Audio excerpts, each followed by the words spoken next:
Alors je rappelle rapidement le principe.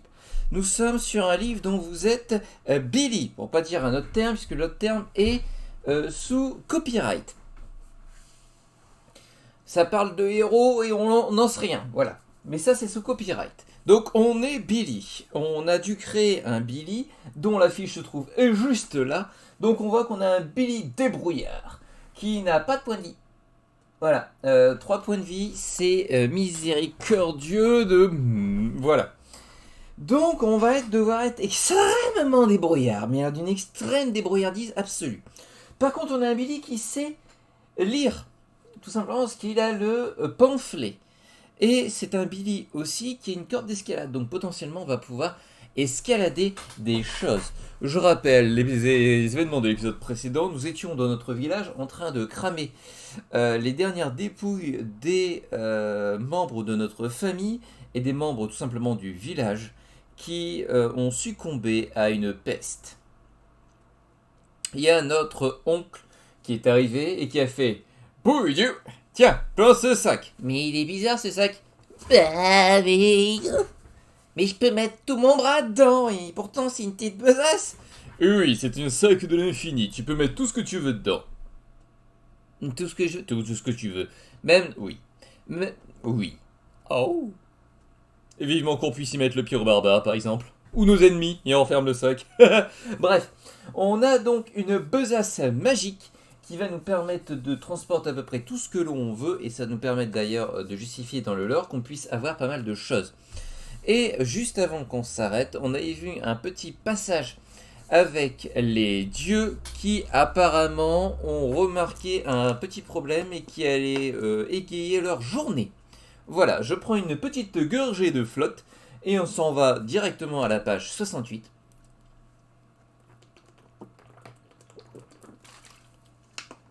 Puisque je le rappelle, c'était cette page-ci que l'on devait aller.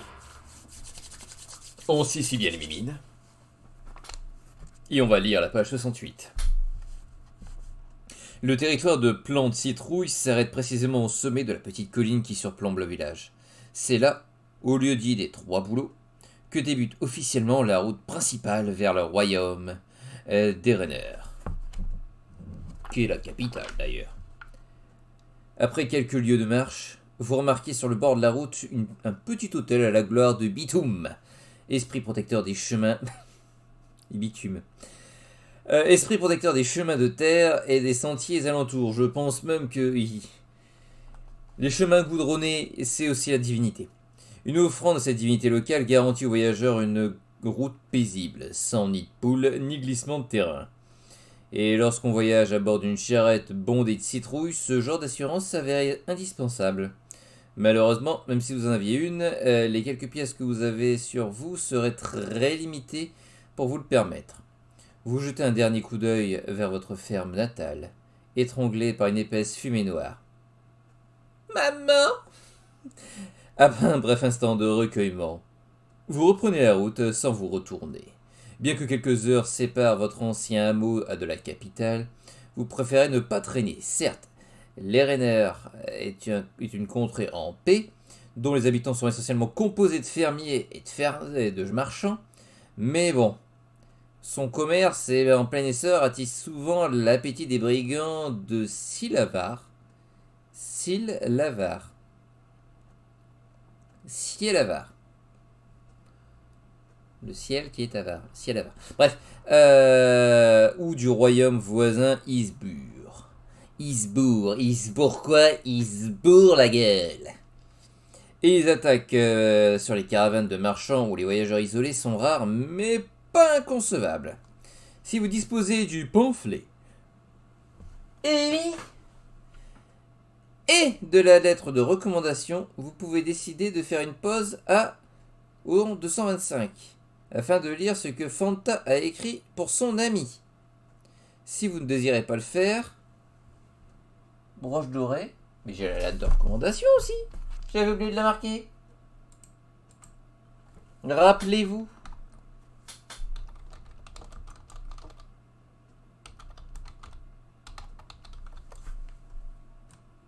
Vous auriez pu le dire en commentaire.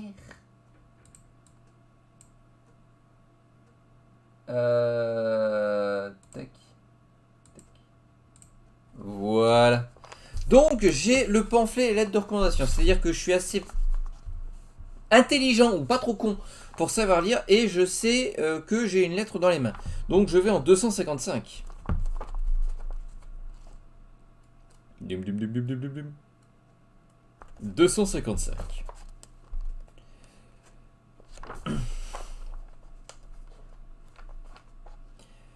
Mon cher Billy, je sais que c'est toi qui lis cette lettre. Et avant que tu te sentes coupable, sache que je l'ai écrite avec cette intention. J'ai pu faire un peu de chemin avec ton grand-père. Il y avait cela quelques dizaines d'années. Je constate qu'avec le temps, tu lui ressembles de plus en plus. Va au barbare hydraté et retrouve l'homme dont je t'ai parlé. Il te protégera contre les événements qui vont certainement arriver. Il est un peu brut et taquin, mais c'est une bonne âme. J'ai pu lui parler il y a quelques jours. Si tu lui montres ton nouveau sac, il le reconnaîtra et fera ce que je lui ai demandé. Garde toujours ce sac auprès de toi, Billy. Et comme le disait ton grand-père, n'oublie pas de respirer. Parce que respirer, c'est important. Ton ami et mentor, Fanta. Fantasio 974. Oh, tu nous manques. Blague à part, sans déconner, il nous manque vraiment. PS. Ne te laisse pas impressionner par ton nouvel allié lorsqu'il fera semblant de lire cette lettre. Il vérifie juste si ma signature est la bonne. D'accord. Un sourire aux lèvres. Vous repliez la missive avant de prendre une grande inspiration et de gagner un point de chance max. Oh. Alors, comment on fait pour faire ça? Eh ben, je vais faire une insertion, une illustration et une forme. Et je vais mettre, je sais pas où, ça.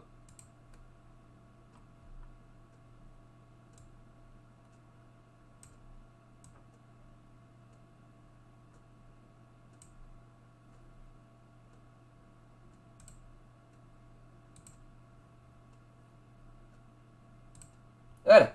Donc j'ai bien un point de chance max supplémentaire. J'ai bien mis en chance? Oui.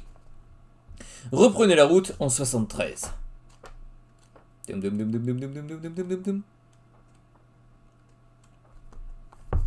73. C'est seulement en fin d'après-midi, fatigué par votre marche soutenue, que vous apercevez dans la lumière dorée du soir les faubourgs de Lenonia, la fameuse capitale des Rainers, dont Fanta et la plupart des voyageurs de plantes citrouilles vous ont maintes fois raconté les charmes, les vices et les mystères. Depuis ses abords, la ville semble très largement à la hauteur de sa réputation. Par-delà la cité, c'est d'abord la chaîne de montagnes à laquelle elle s'adosse qui retient votre attention. Cette gardienne bienveillante s'avère être le rempart naturel contre toute invasion initiée depuis le nord. S'étendant sur plusieurs centaines de kilomètres, elle tranche le continent d'Elkior en deux, séparant les pleintures de citrouilles des barbares sanguinaires. Si votre mémoire est bonne, vous vous souvenez que la barrière montagneuse séparait les territoires du nord et du sud, et tranche le visage du continent d'Alkior d'est en ouest sur les milliers de kilomètres de roches, de neige et d'altitude mortelle, entre Sialavar à l'est et les périlleuses vallées venteuses à l'ouest. C'est donc que sous l'un de ces gigantesques crocs de loup que la ville de Lenonia se blottit. Et vu la menace barbare qui grouille sur les terres de Kranlorn au nord, c'est plutôt une bonne chose. Votre première impression sur la ville est celle d'une citadelle ouverte sur le monde, comme dans les livres d'images que vous lisez les baladins itinérants. Malgré les murailles de plusieurs mètres de haut, ses portes sont grandes ouvertes et vous vous engouffrez au cœur de la cité. Si vous souhaitez prendre le temps d'observer la ville avant de vous rendre à l'auberge, allez en 239. Si vous préférez plutôt presser le pas en direction de la taverne, allez en 115. Alors on rentre dans une nouvelle cité. On n'y connaît que dalle, on n'y a jamais été. Et le ciel commence à s'obscurcir. Je crois qu'on va aller directement à l'auberge parce que au moins, si on trouve le barbare, enfin tout du moins ce qui semble être un barbare, il pourra nous protéger après. Parce que là, si on se pomme, on va pas être dans le brin. Je rappelle que j'ai 3 points de vie seulement. Donc on va au 239. On aura bien le temps de se balader après. 239.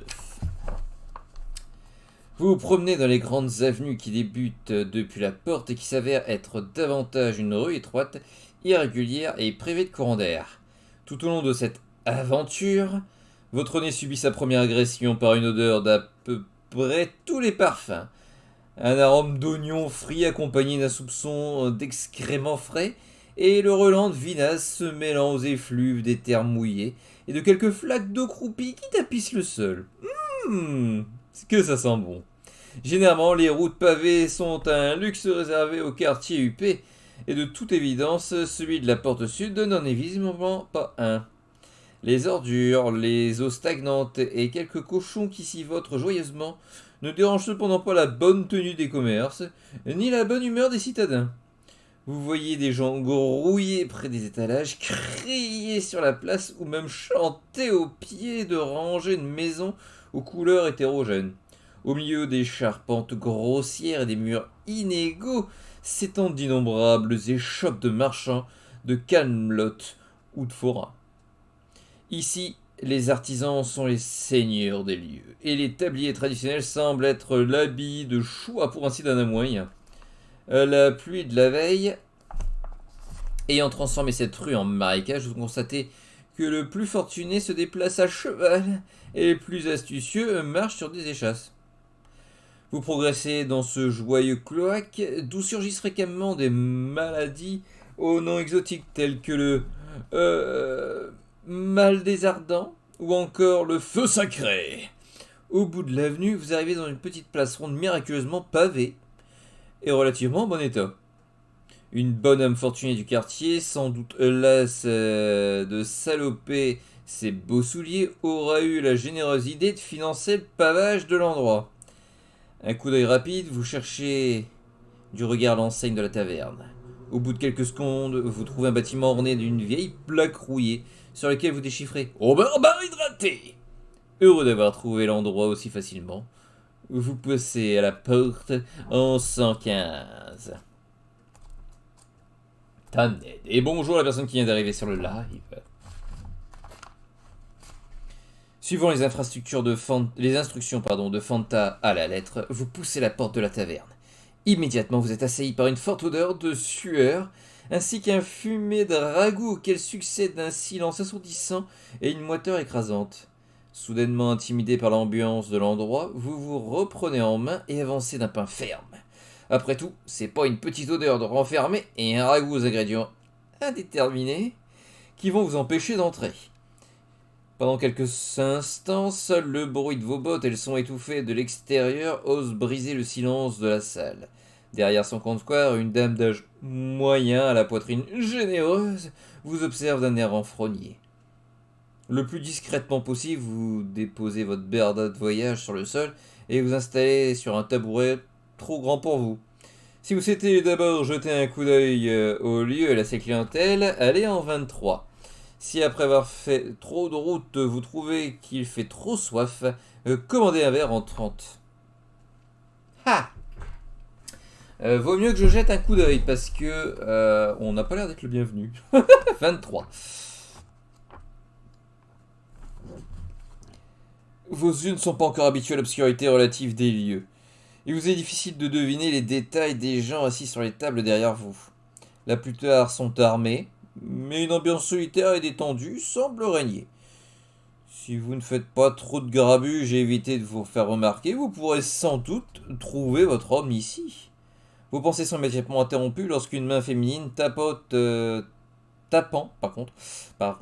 contre le comptoir vient briser le silence. La tenancière lève un sourcil en vous foudroyant du regard. Après une seconde, vous réalisez ce qu'elle vous demande. Allez, en 30. Oh, je crois qu'elle voudrait qu'on consomme. Vous vous repositionnez sur votre siège avec la ferme intention de commander à boire, mais c'était avant que votre gosier ne s'assèche devant le regard calciné et calcinant de la tenancière qui vous fixe d'abord. De l'eau, s'il vous plaît, madame. Peinez-vous à articuler.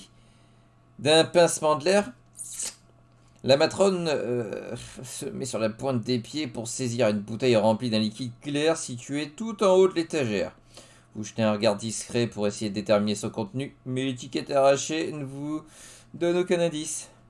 L'odeur alcaline de l'odeur remplit la pièce tandis que vous... qu'elle vous verse... J'ai pas envie de le boire ce machin. Qu'elle vous verse une toute petite rasade dans une chope minuscule avant de vous faire racler sur le comptoir dans votre direction. Merci. Chuchotez-vous sans réfléchir, fasciné par les bruits sifflants que fait maintenant votre verre, pourtant immobile. Vous saviez que l'eau de la campagne était supposément plus saine que celle de la ville, mais ne vous attendiez pas à ce que l'eau de la ville tente activement de vous agresser non plus. Avant que vous puissiez finir votre pensée, une voix puissante mais douce résonne à vos oreilles.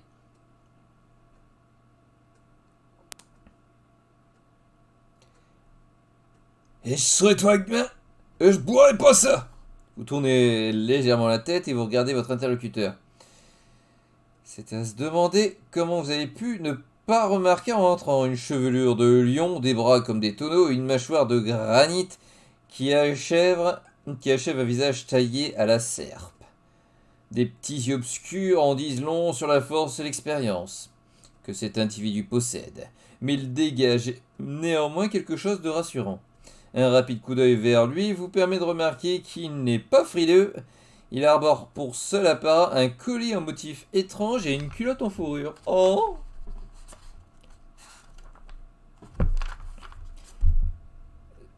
D'une simple lanière de cuir soutenant une épée courte et une hache ornée d'un crâne. Les innombrables rayures qui sonnent celle-ci prouvent que, comme son propriétaire, elle a vu de nombreuses batailles et en a survécu. Tandis que vous observez discrètement votre voisin, il reprend la parole. Je veux dire, même si j'étais de moi, je boirais pas ça. J'ai même vu un centaure en boire une fois et... Et il en a bu qu'une fois. Malgré son air nonchalant, vous sentez que le géant continue d'observer discrètement votre réaction. Quand on remarque un bruit que lorsqu'il s'arrête, vous entendez... comme quand on remarque un bruit que lorsque ça s'arrête, vous entendez tout le monde retenir son souffle. Une tension palpable s'est installée dans la salle, brisée seulement par le bruit du chiffon de la tenancière nettoyant nerveusement une chope. Suivez le conseil de votre voisin en 35 ou ne le suivez pas en 257.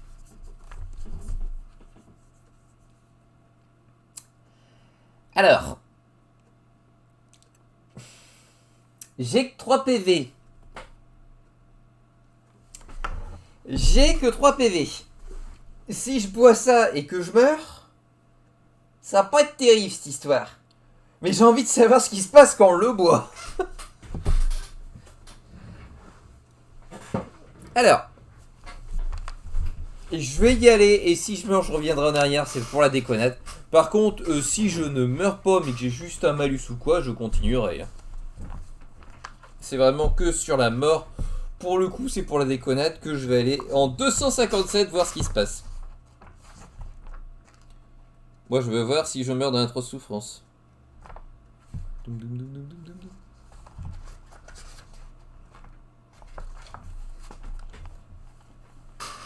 Oh, et puis merde. Marre de passer pour un gamin, marre d'obéir à tous ceux qui vous parlent d'une voix un peu grave. Marre de toujours faire ce que les autres vous disent. Votre nouvelle vie est aussi l'occasion d'exister par vous-même et de faire exactement ce que vous avez envie, même si c'est une grosse connerie. Car ce sont désormais vos conneries. Vous videz le verre d'un seul trait, ne serait-ce que pour fermer son clapet à votre voisin de bar qui vous toise. Alors que vous retenez pour retourner vers lui pour lâcher un cri de victoire, vous êtes stoppé net dans votre élan. Le jus acide semble joyeusement dissous votre œsophage, avant de déclencher un brasier innommable dans vos boyaux. Il mène un duel acharné avec votre estomac pour savoir qui digérera l'autre, pendant que vous restez paralysé sur le tabouret. Votre visage passe par toutes les couleurs avant que votre système digestif n'emporte finalement la victoire dans un gargouillement sonore. Avant même que vous puissiez articuler un mot, le géant vous coupe le souffle d'une grande claque dans le dos en riant. Impressionnant, gamin. J'ai jamais osé le demander ce qu'il y avait d'or. Personnellement, j'aiguise mes lames avec. À ces paroles, toute la pièce éclate de rire. Tout mon respect, petit. Je sais pas de quoi t'es fait, mais du coriace, hein, finit-il par dire. Vous levez la tête vers la tavernière qui vous adresse un sourire éclatant. Si quelques instants auparavant elle vous semblait aussi intimidante et sévère qu'une directrice d'école, son visage s'est transformé.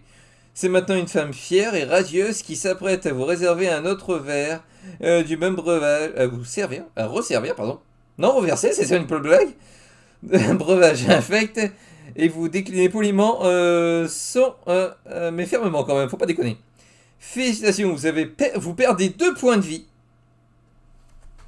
Yes. J'en ai plus qu'un. Oh.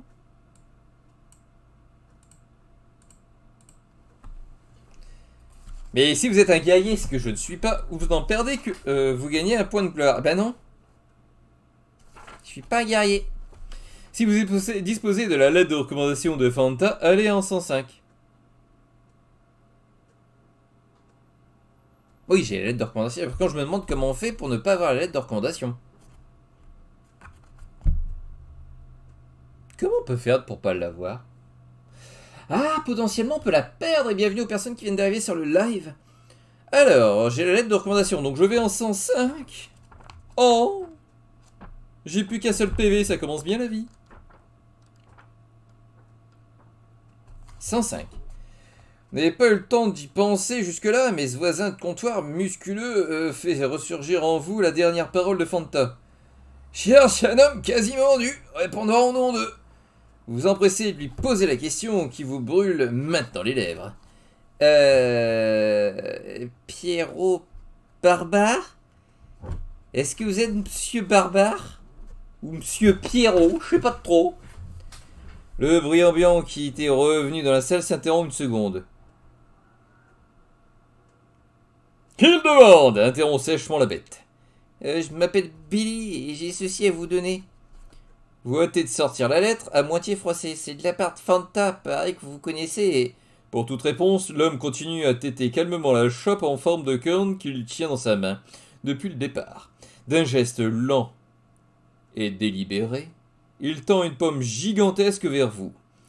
Vous lui remontez rapidement, immédiatement le papier, et qui déplie négligemment. Tiens, des cadeaux, voilà. Avant de froncer les sourcils, comme le reste de la salle, vous restez assis silencieusement à observer le colosse pendant qu'il est temps de déchiffrer le contenu de la missive. Je rappelle qu'il ne sait pas forcément lire. Aussi étrange que cela puisse vous paraître, le barbare semble moins la lire que de mener une guerre d'intimidation contre les lettres qui la composent.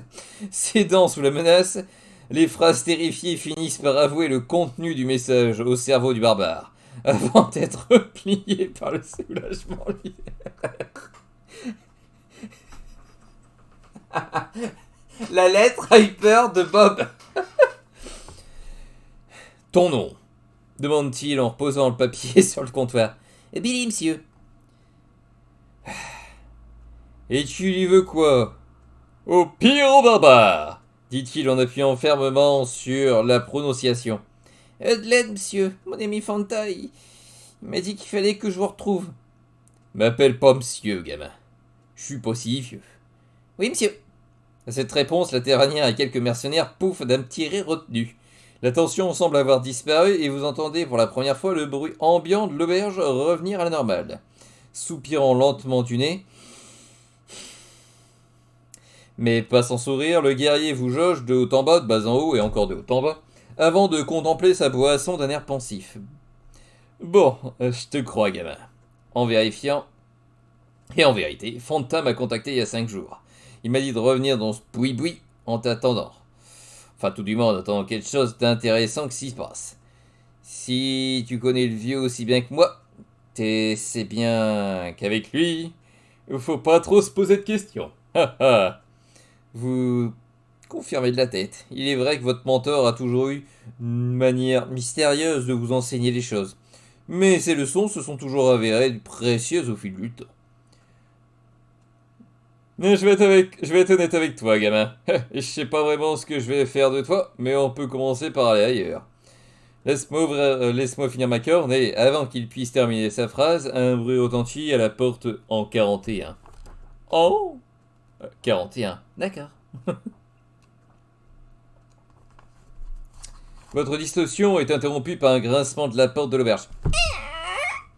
Avant même d'apercevoir d'apercevoir les nouveaux arrivants, vous êtes assailli par une odeur de sueur encore plus puissante que celle qui vous a cueilli dans le tripot. En tournant la tête, vous voyez une unité de créatures faire leur entrée.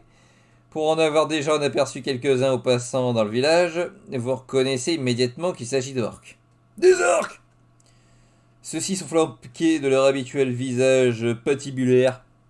Et leur épaisse peau bleue cache une musculature plus tassée que celle des humains. On peut parfois en voir descendre quelques-uns à contrée de Cialavare, où ils travaillent comme mercenaires, mais bon. C'est déjà dit que ces guerriers rustiques ont des muscles à la place du cerveau, il est dit aussi qu'ils savent s'en servir. Généralement, ils mettent des coups à la tête à ceux qui disent qu'ils ont un muscle à la place du cerveau.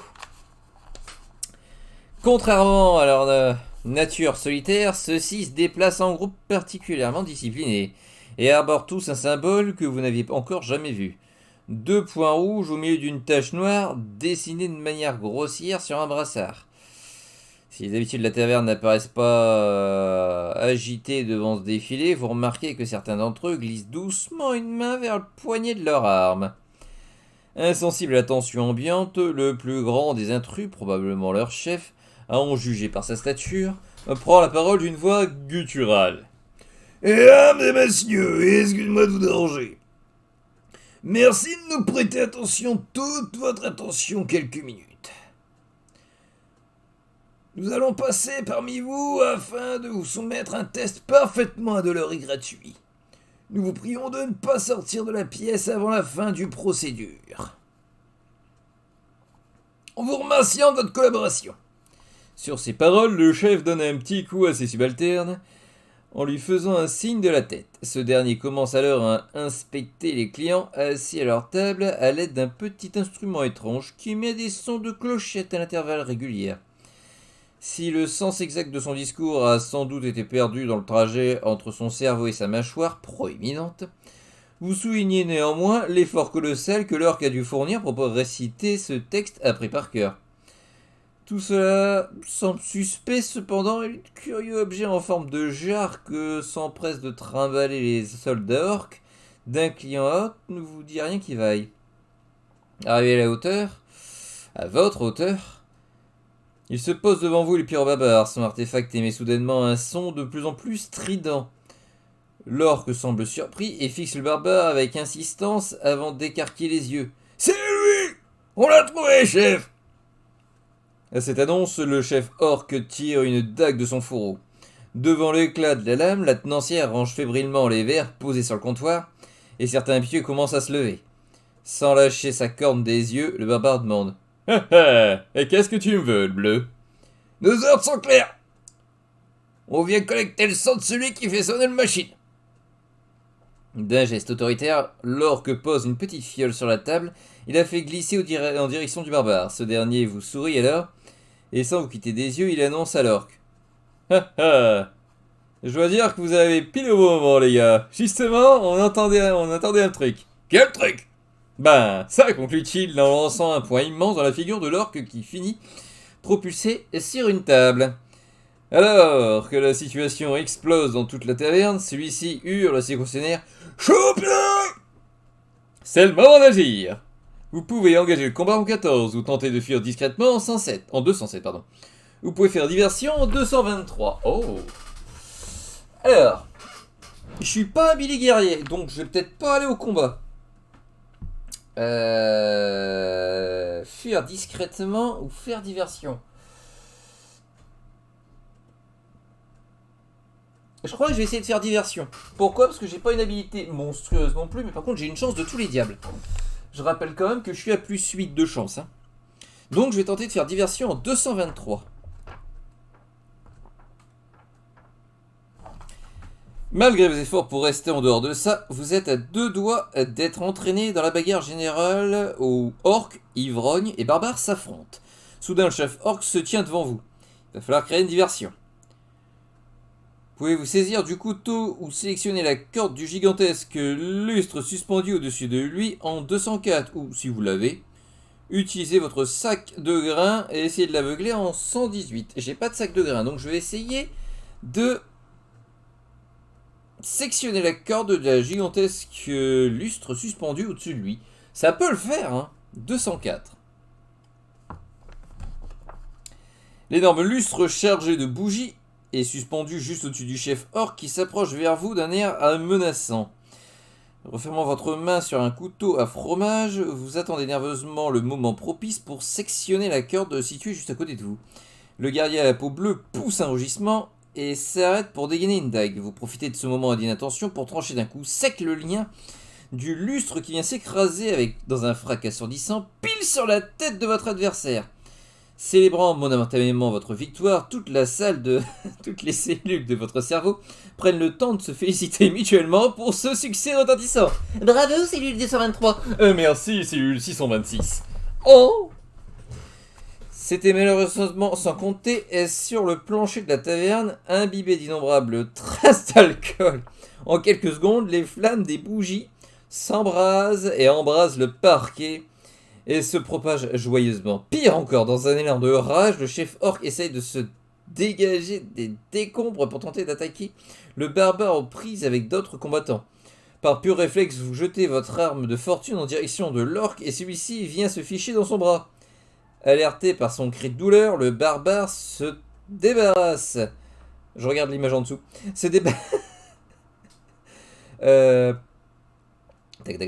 débarrasse de son assaillant en repoussant le chef orc blessé d'un violent coup de pied sur la poitrine. Sans aucune hésitation, le colosse vous tire à travers la porte principale afin de vous entraîner dans la ruelle secondaire, loin de la foule qui commence à s'agglutiner devant le spectacle de l'incendie en 249. Oh! Allons, 249, vite! Je veux savoir ce qui se passe. 249. Le barbare hydraté, institution centenaire de l'Énonien, vit ces derniers instants devant vos yeux. La taverne part en flammes dans les étincelles pétaradantes et des chuintements de bois craquants. Malgré l'ampleur de la catastrophe, il semble que tous les occupants des lieux aient réussi à s'échapper. Vous observez les orques rescapés rassembler rapidement leurs blessés avant de s'enfuir sans demander leur reste.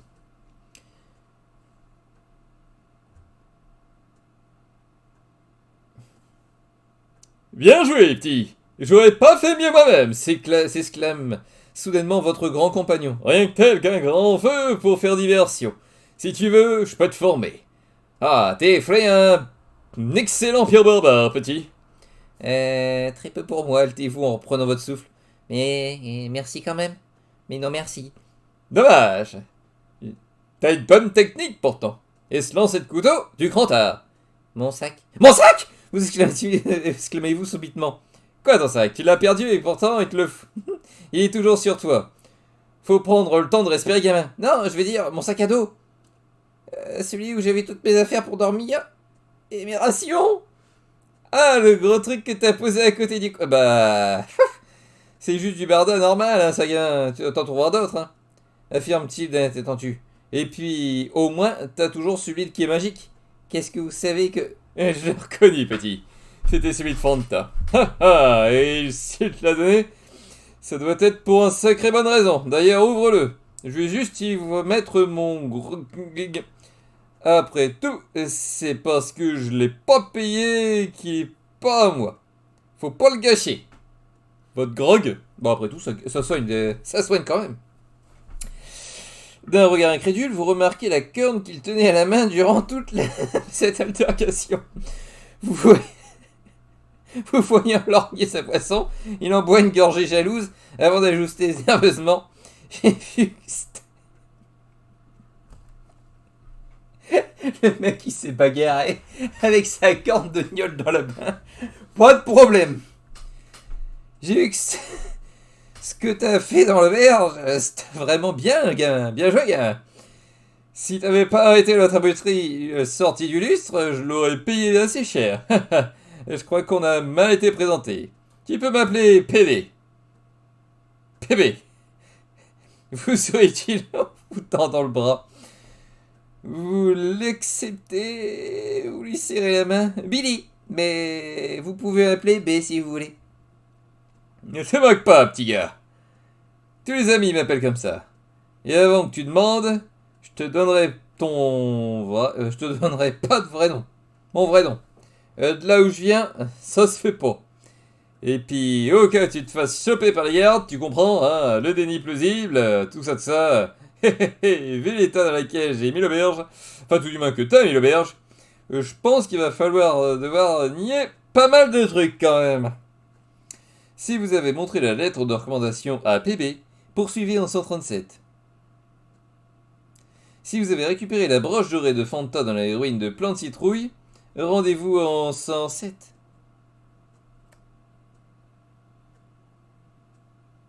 J'ai les deux. Parce que j'ai la broche dorée. Bah je vais aller en 107 parce que j'ai la broche dorée.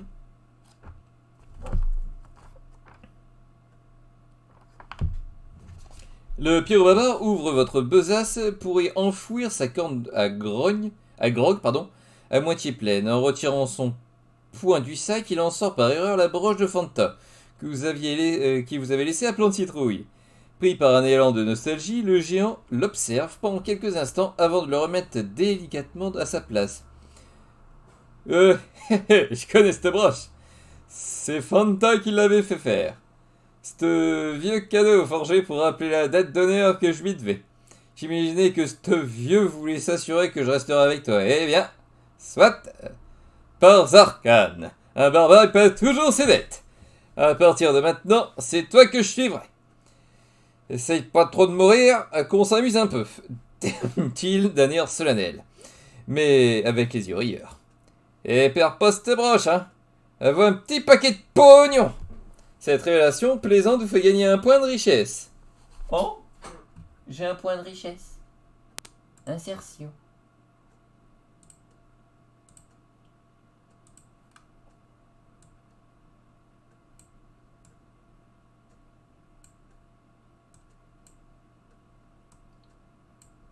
Attendez.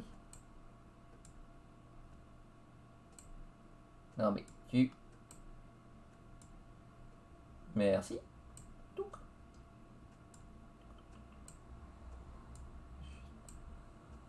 Agrandir un tout petit peu. Hop là. Et on le met en jaune. Hop là. Et on va aller en 90. Enfin ça, c'est ce que je vous dirais si on continuait maintenant. Mais bien évidemment, on va faire une pause parce que oui, il faut que je fasse la VOD pour la chaîne. Donc je vais faire des petites vidéos d'une trentaine de minutes. Comme ça, au moins, on est bien. On est tranquille.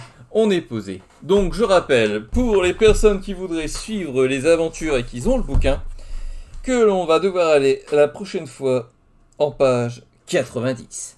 Sur ce, j'espère que cette vidéo vous aura plu. Si c'est le cas, n'hésitez pas à commenter, à liker, à partager et à vous abonner si ce n'est pas déjà fait. Ça ne vous coûte rien et moi ça me fait extrêmement plaisir. N'hésitez pas non plus à venir sur Twitch, là où je suis en train de faire ce live en compagnie bien évidemment de la communauté. N'hésitez absolument pas à faire des liens, à faire le tour des liens dans la description. Dedans il y a le Tipeee, il y a si vous voulez bien évidemment soutenir et si vous pouvez soutenir la chaîne, je vous en serai absolument reconnaissant. Il y a aussi pas mal de choses comme les liens Instant Gaming, vous aurez des jeux moins chers et si vous passez par mon lien, en plus j'aurai une reconnaissance de Instant Gaming. Et ce qui dit reconnaissance dit que au bout d'un certain degré de reconnaissance, je pourrais vous faire gagner gratuitement des jeux, des clés de jeux. Donc vous avez des jeux moins chers et potentiellement plus tard vous aurez des jeux gratuits. Oui, c'est beau la vie. Enfin tout bref. N'hésitez pas à passer dans les différents liens et quant à moi, je m'explique à vous dire à la prochaine. Bye.